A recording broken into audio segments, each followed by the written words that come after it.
On December 16, 2025, Toyota quietly filed a recall that should have set every Camry owner in America on edge. Not because of how many cars it covered, but because of what Toyota chose not to call it. The paperwork uses careful, legal language. The press release uses softer words still. But behind the scenes, Toyota's own customer engagement team has been telling owners something very different on the phone. They have been telling drivers to stop driving these cars. They have been authorizing loaner vehicles, and they have been quietly admitting fire risk. And yet, in the official documents, the words "stop drive" never appear. Today, I am going to walk you through exactly what this recall really is, why Toyota is treating it like a stop drive while refusing to label it as one, and the specific question you need to ask if you own one of the 55,000 cars affected. I have been around the recall world long enough to know when something is being downplayed. And this one is being downplayed. The first time I read the recall notice, I had to read it twice because the language was so careful. A bolt inside the inverter in the hybrid powertrain can become loose and could lead to a loss of motive power or could lead to a fire when the vehicle is on. That is the official Toyota statement, word for word. Read it slowly. Loss of motive power means the car stops moving. Fire when the vehicle is on means the car can catch fire while you are sitting in it. Those are not minor inconveniences. Those are not service when you get a chance problems. Those are the exact two outcomes that almost always trigger a stop drive advisory at every other manufacturer. But here, Toyota chose different language. Owners would receive a notification letter by mid-February 2026. And a second letter once a remedy actually existed. That is the entire plan. No remedy on day one, no stop drive label. Just a letter in the mail, eventually. According to the official National Highway Traffic Safety Administration filing, this recall covers 55,405 vehicles. That breaks down to 51,644 Toyota Camry hybrid sedans from the 2025 and the 2026 model years, and 3,761 Toyota Corolla Cross hybrid sport utility vehicles from the 2026 model year. The production window is narrow. Most of these cars rolled off the line between late August and late November 2025 at the Georgetown, Kentucky plant and the Mazda Toyota manufacturing facility in Madison, Alabama. But the part itself, the inverter, came from somewhere else. It came from Denso Manufacturing, Tennessee in Maryville, and that is where the actual defect was born. Inside every hybrid powertrain, there is a component called the inverter. Most drivers have never heard of it, and most never need to.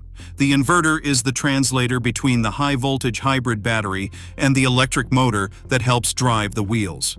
Direct current goes in, alternating current comes out. It happens thousands of times per second. The inverter is sealed, it is precise, and it is one of the most heat-stressed components in the entire vehicle. Inside that inverter is a bolt, not a special bolt, not a magical bolt. Just a bolt, holding a critical terminal connection in place.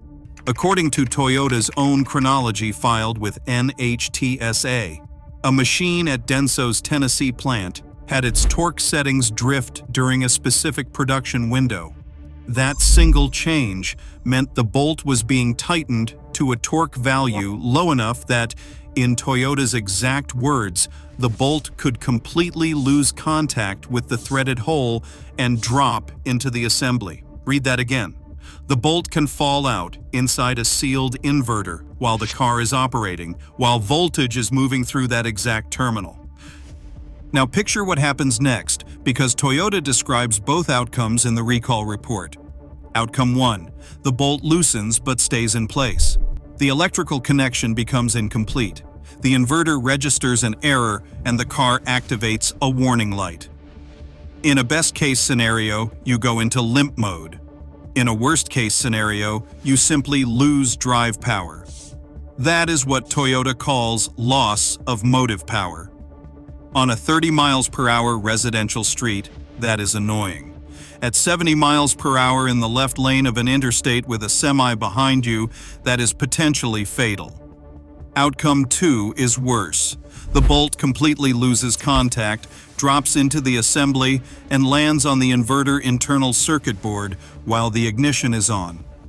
Now you have an uncontrolled metal object sitting on energized circuitry. Toyota's filing says this could lead to a short circuit that could generate sufficient heat to cause thermal damage to components within and around the inverter assembly, increasing the risk of a fire. A vehicle fire. Translated out of legal language, the car can burn while you are driving it, or while it is parked in your garage with the system still powered, or while it is sitting in your driveway next to your house. So why is this not officially called a stop-drive recall? This is the part Toyota does not want to spell out. According to the NHTSA paperwork, Toyota cannot estimate what percentage of the 55,405 cars actually contain the defective bolt. The portal requires a number, so Toyota entered the digit 1. That one does not mean 1%. Toyota explicitly notes in the filing that the digit 1 means unknown. They genuinely do not know how many of these cars are dangerous. It could be a handful. It could be thousands. There is no way to inspect for it without opening the inverter, and there is no way to tell from the driver's seat whether the bolt in your specific car is the one that will eventually fall out. That uncertainty is the loophole. Officially, Toyota calls this a voluntary safety recall. Unofficially, when owners have called Toyota's brand engagement line, the story has been very different. Owners on the Toyota Nation forums have reported being told directly that it is a stop-drive situation because of fire risk. They have been told they are entitled to a loaner. They have been told the dealer can either provide one in-house or rent a car through Enterprise and be reimbursed by Toyota corporate later. One owner I read about has been in a rental Hyundai Elantra since March 20th, 2026 while waiting for a remedy that still does not exist as of this filming. So you have a recall where the official document says we will contact you eventually, and the phone calls say, do not drive your car. That is not a typo. That is not miscommunication. That is a deliberately split message. The legal language protects Toyota. The phone language protects you, but only if you call. Here is what every affected owner needs to understand. The recall notice tells you a remedy will come. Toyota originally targeted the end of the first quarter of 2026. That target has come and gone. As of right now, there is still no official fix. Owners who got their interim notification letters in February have been driving for months with no path to a repair. Some of them are continuing to drive because they were never told in plain English that they should stop. The interim letter is required by law to explain the safety risk, but it does not always use the words "do not drive this vehicle." That is why so many owners are still on the road. They read the letter, they see the words limp mode and warning light, and they assume the risk is manageable until the dealer calls. But the second risk, the fire risk, does not give you a warning light first. A bolt does not announce when it is about to fall. There is no symptom. There is no rough idle. There is no smell. There is no rattle. The inverter is sealed. By the time you know something is wrong, you are already either coasting on a freeway with no power or watching smoke come out of the engine bay. Now here is the part that should make every Camry hybrid owner pay attention. Even though the official designation is not stop drive, your rights as a recall owner do not change. You can call Toyota directly at 1-800-331-4331. You can give them your VIN. You can ask, in plain words, whether your vehicle is included in recall campaign 25TB15 or 25TA15, which are Toyota's internal numbers, or NHTSA campaign 25V869. If your VIN comes back as affected, you have leverage. You can ask for a loaner. You can ask for a rental reimbursement. You can ask for any documentation in writing. You can also file a complaint at nhtsa.gov or by calling 1-888-327-4236 if you feel Toyota is dragging its feet on the remedy. Owners who have done this have generally gotten results. Owners who have just waited for the mail have not. Let me say something here that is going to be uncomfortable for some of you. This is not me telling you Toyota built bad cars. The new generation Camry hybrid is, by most measurements, a genuinely good vehicle. The 2.5-liter four-cylinder paired with the hybrid system makes 225 horsepower in front-wheel drive trim and 232 with all-wheel drive. The Corolla Cross Hybrid sits at 196 horsepower. These are well-engineered cars. The inverter recall is not a design flaw. It is a manufacturing flaw, isolated to a specific torque setting on a specific machine at a specific supplier during a specific production window. That is the kind of issue that can hit any manufacturer at any time. The problem is not that the bolt was wrong. The problem is how Toyota is communicating about it now that it has happened. When Tesla had a stop-drive recall, they pushed an over-the-air notification. When Hyundai had a fire risk recall, they told owners to park outside in plain language immediately.